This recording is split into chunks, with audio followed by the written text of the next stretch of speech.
परमं पवित्रम् उद्ददिवाकर्णिभोज्ज्वलकान्तिकान्तम् विघ्नेश्वरं सकलविघ्नहरं नमामि।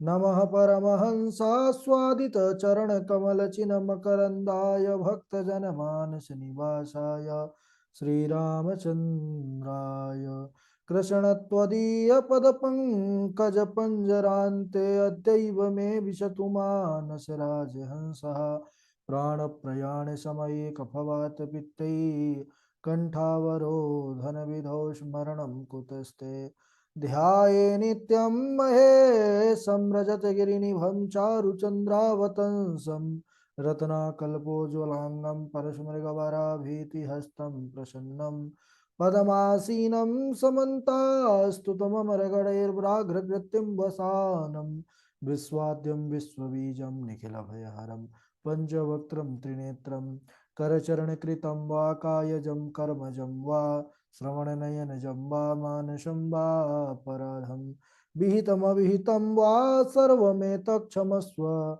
जय जय करुणाब्धे श्री महादेव शंभो। श्रीलक्ष्मीनाथ समारंभां नाथयामुनिमध्यमाम् अस्मदाचार्यपर्यन्तां वन्दे श्रीगुरुपरम्पराम्। अञ्जनानन्दनं वीरं जानकी शोकनाशनं कपीशमक्षहन्तारं वन्दे लङ्काभयङ्करं भक्ति भगवन्त गुरु चतुर्नाम वपुएक इनके पद वंदन किए नासत विघ्न अनेक। बोले शाम सदाशिव भगवान की जय, पावन शिव महापुराण की जय। परम मंगलमय परात्पर अखिलेश्वर अचिंत कल्याण गुणगण निधान सर्वेश्वर सर्वाधिपति श्रेष्ठ आचरणवान प्रजा के सुखदाता विज्ञान के पूर्ण ज्ञाता देवाधिदेव जगत नियंता जगदीश्वर पंच तत्वोत्पादक विश्वेश्वर मंगल करता श्री शाम सदाशिव भगवान के पावन चरणारविंदों पर कोटशः नमन नतमस्तक वंदन एवं अभिनंदन। पराम्बा भगवती जगदीश्वरी शंकर शिव प्राण वल्लभा जगत जननी माँ जगदम्बा माता पार्वती जी के पावन चरणारविंदों पर कोटशः प्रणत। शिवाय शंभु शिव भगवान का यह पावन शब्द में विग्रह शिव महापुराण को कोटि कोटि प्रणाम। समस्त भूतादि के सिया राम में सब जग जानी करहूँ प्रणाम जोरी जुग पानी। हम सब बड़ा भागी हैं कि यह शिव कथा मंदाकिनी पर नित्य प्रति अवगाहन करने का गोता लगाने का सुंदर शिव अवसर लाभ प्राप्त कर रहे हैं। यह विशेष कृपा शंभुनाथ का आशीर्वचन हम सब पर बना हुआ है तभी प्राप्त हो रही है। यह शिव शास्त्र जो स्वयं शिव जी के मुख से ही गाया गया है, तो प्रथम संहिता के अंतर्गत हम सब बड़े ही पावन चरित्र पर बने हुए हैं, जिसमें सूत जी महाराज ऋषियों से बतला रहे हैं कि प्रायः मनुष्यों का क्या कर्म होना चाहिए, चारों वर्णों का क्या धर्म है, और उसके कई भेद भी बताए हैं। भेदों के बाद एक सामान्य मनुष्य के क्या क्या धर्म होना चाहिए, उस सब को अभी हम कल के दिवस श्रवण किए। तो उस समय हम सब ने पाया कि धर्माद अर्थात ततो भोगो भोगाद वैराग्य संभव धर्मार्जितार्थ भोगेन वैराग्यम उपजायते। यानी धर्म से अर्थ की प्राप्ति होती है और अर्थ से भोग सुलभ होते हैं। बोले कि जो धर्म पूर्वक अर्थ उपार्जित किया जाता है और उससे जो हमको भोग प्राप्त होता है, उन भोगों से एक दिन अवश्य ही वैराग्य हो जाता है। तो इस प्रकार हमको धर्म पूर्वक ही धन का उपार्जन करना चाहिए, यह हम सबने समझा। अच्छा, धर्म दो प्रकार का कहा गया है। पहला तो द्रव्य साध्य धर्म, दूसरा है शरीर के द्वारा किए जाने वाला धर्म। द्रव्य साध्य वह है जो हम यज्ञ अनुष्ठान आदि करवाते हैं, तो उसमें अर्थ की आवश्यकता होती है, द्रव्य दक्षिणा लगता है। दूसरा है शरीर से, जैसे तीर्थ यात्रा कर रहे हैं और स्नान कर रहे हैं, कभी गंगा स्नान कभी यमुना स्नान, जो तीर्थ के द्वारा अपने शरीर के द्वारा सेवा लिया जाए तो उसको भी शरीर से किए जाने वाला धर्म कहते हैं। लेकिन इस कलिकाल में जो द्रव्य साध्य धर्म है उसकी बहुत बड़ी महिमा कही गई है, क्योंकि प्रायः सभी युग में अलग अलग कार्यों का महत्व था। सतयुग में ध्यान, त्रेता में तपस्या, द्वापर में यज्ञ महोत्सव, और जो ज्ञान की सिद्धि होती थी कलिकाल में तो केवल भगवत विग्रह पूजन से ही प्राप्त हो जाता है वह। और यहाँ पर वर्णन आता है कि सकुटुम्बस्य विप्रस्य चतुर्जनयुतस्य च शतवर्षस्य वृत्तिं तु दद्यात् ब्रह्मलोकदम्। जिसके घर में कम से कम 4 सदस्य हों, ऐसे 4 सदस्यों से युक्त जो कुटुंबी ब्राह्मण को बोलते हैं कि जीवन निर्वाह के लिए सामग्री देता है, अगर उसने 100 वर्ष के लिए जीवन निर्वाह की सामग्री दे दिया है ऐसे ब्राह्मण को, जिसमें कम से कम 4 सदस्य हैं, 4 जन हैं, तो बोले कि फिर उसको कुछ करने की आवश्यकता नहीं है, उसका वह दान उसको सीधा ब्रह्मलोक की प्राप्ति कराने वाला है। शतवर्षस्य वृत्तिम तु दद्या तद ब्रह्मलोकदम। तो 100 वर्ष की जीविका जो ऐसे ब्राह्मण कुटुंबी परिवार को देता है तो कहते हैं फिर उसको सीधा ब्रह्मलोक का पद प्राप्त हो जाता है। अच्छा, ब्रह्मलोक का फल कब मिलता है? बोले व्रतों से भी मिल जाता है। अगर 1000 चंद्रायण व्रत किया जाए तब जाकर के ब्रह्मलोक की प्राप्ति होती है। अब बताइए कि दान की कितनी बड़ी भारी महिमा। 100 वर्ष की जीविका दीजिए और भगवान की कृपा से ऐसा पद प्राप्त हो जाता है। कहते हैं कि जब तक जो जिसका अन्न खाता है तब तक वह जो कुछ भी आत्म विचार चिंतन करता है, भजन पूजन श्रवण कीर्तन करता है, उसका आधा फल दाता को प्राप्त होता है, क्योंकि उसके कारण ही तो आपके अंदर पुष्टि आई है। उसके अन्न के द्वारा ही तो आपके अंदर वो शक्ति आई है कि आप बोलने में, आप जो है भजन करने में समर्थ हुए हैं। तो दान की बड़ी भारी महिमा कही गई है। अच्छा, तो दान जो लेने वाले हैं उनको भी चाहिए कि दान लेने के बाद उसमें से कुछ अंश का दान करें, क्योंकि लिया हुआ भी श्रेष्ठ नहीं होता है। उसमें से जब हम कुछ अंश निकाल देते हैं तब वह ग्रहण करने योग्य हो जाता है ना। नहीं तो पापों का संशोधन नहीं होता है, और केवल जिसने जीवन पर लिया है, दिया नहीं है, दान नहीं किया, उसको रौरव नरक की प्राप्ति होती है।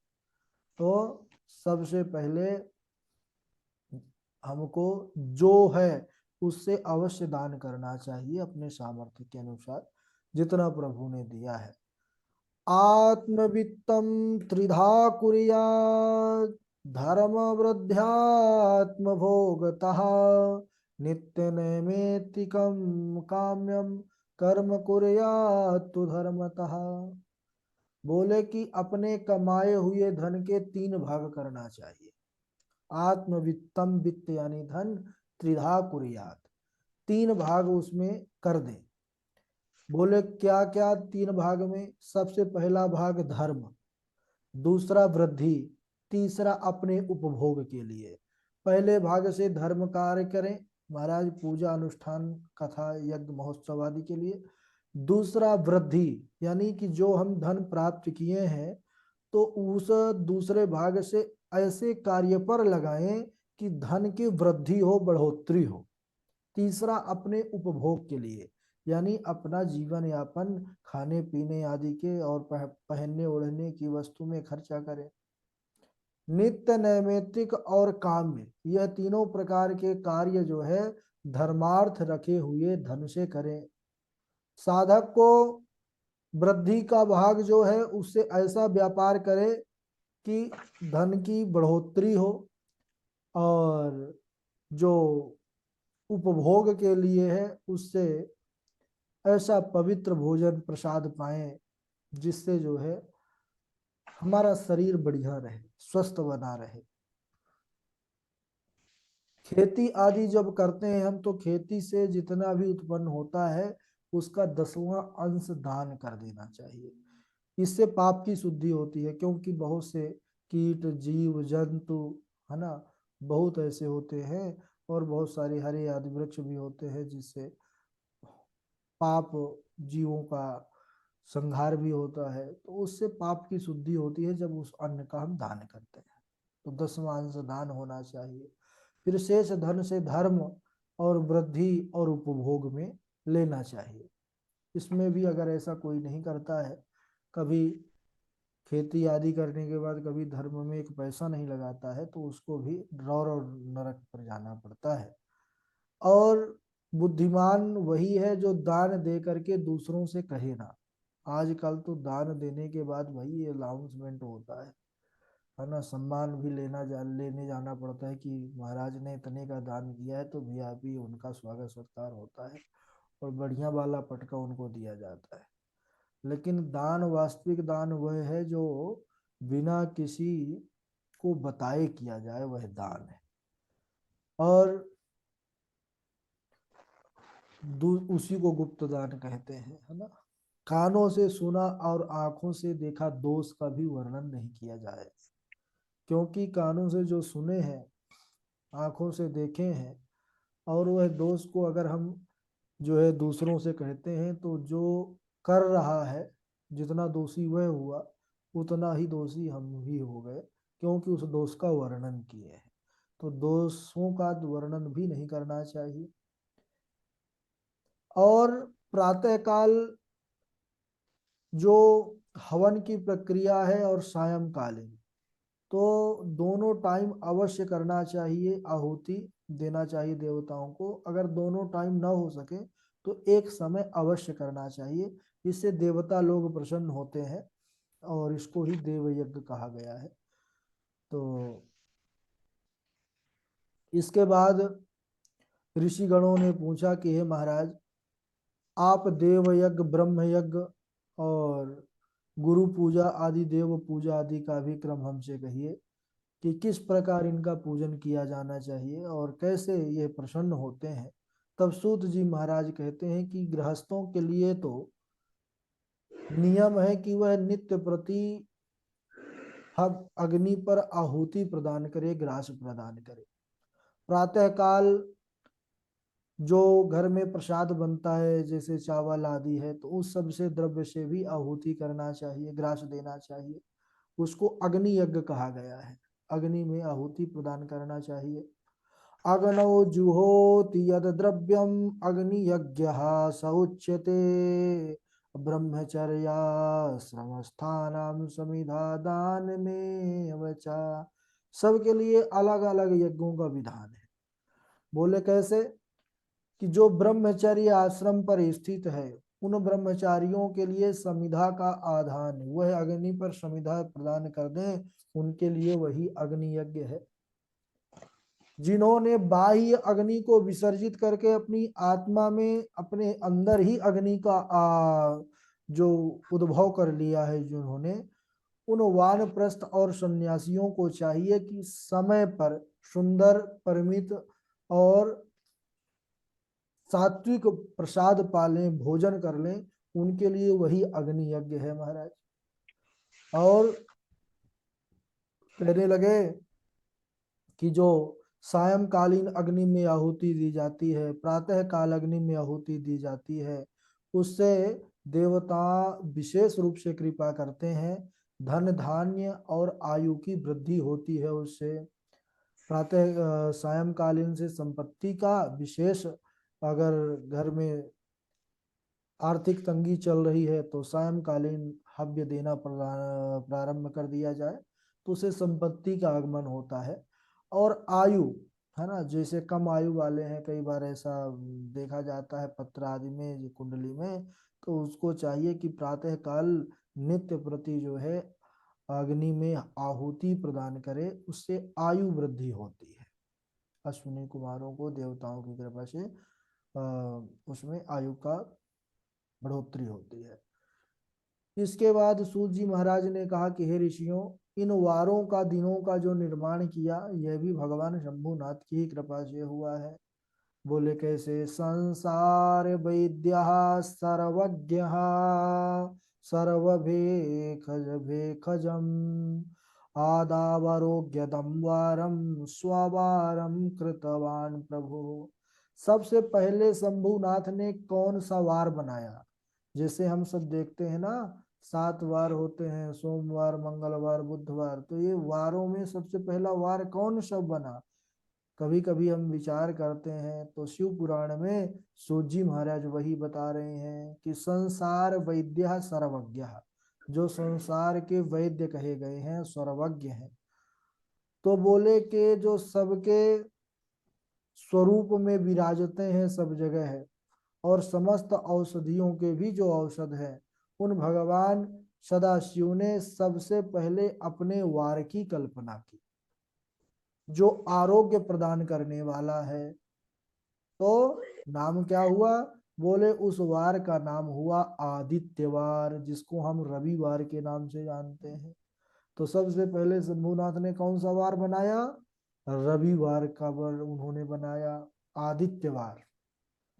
उन्हीं का नाम सूर्य जी का है।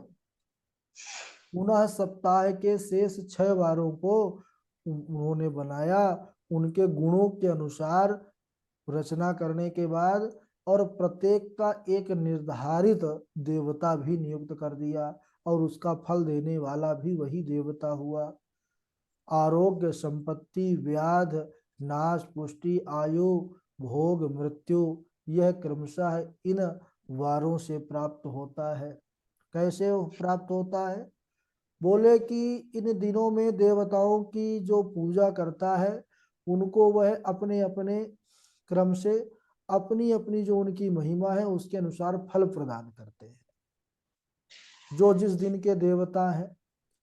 तो बोले कि वैसे तो भगवान शिव ही हैं समस्त वारों के देवता, लेकिन उन्होंने जो एक व्यवस्था बनाई है, उस व्यवस्था के हिसाब से हम सब उन देवताओं का नाम और मंत्र जाप करते हैं, तो वैसे ही हमको लाभ की प्राप्ति होती है।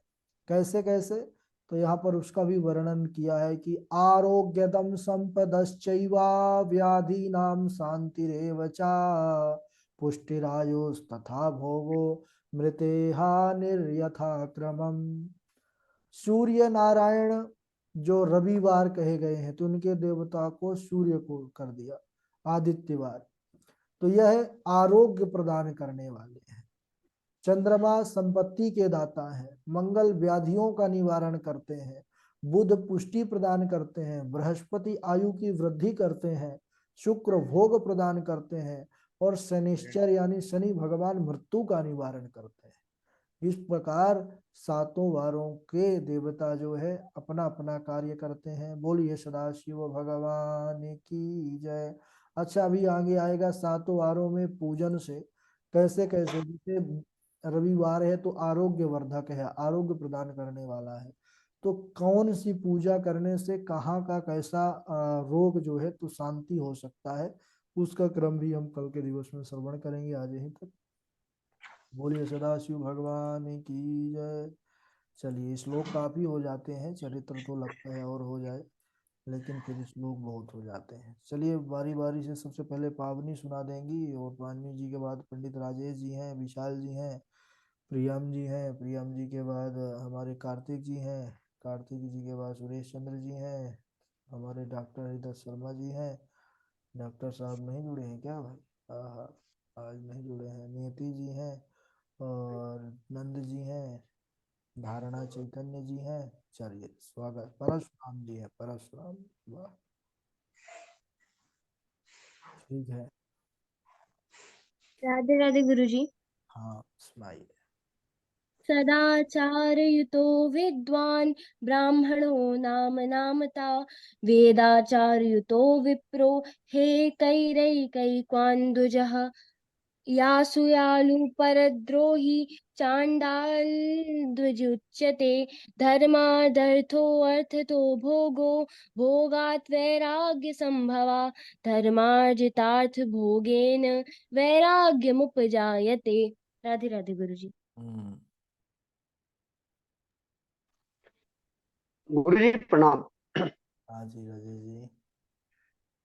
सदाचारयुतो विद्वान् ब्राह्मणो नाम नामतः वेदाचारयुतो विप्रो हेतैरैकैकवान् द्विजः असूयालो परद्रोही असू असूयालो परद्रोही चांडाल द्विज उच्यते। जी गुरुजी प्रणाम। ठीक है विशाल जी। प्रणाम गुरुदेव। हाँ जी। स्वान् ब्राह्मणो नाम नामतः वेदातैरैकैकवान् द्विजः आसुयालोपरद्रोही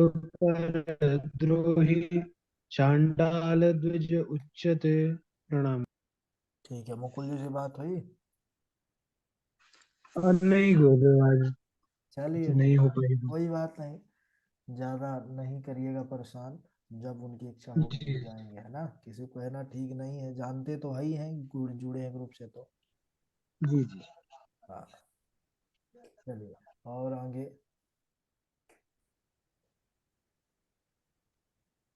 परशुराम जी आप ही सुना दीजिए भाई। जी गुरु राधे राधे। राधे राधे सुना। सदाचारयुतो विद्वान् ब्राह्मणो नामत वेदाचारयुतो विप्रो हते हतैरेकेकवान् द्विज धर्मादर्थोऽर्थभागो भोगो वैराग्यसम्भव धर्मार्जितार्थ भोगेन वैराग्यमुपजायते।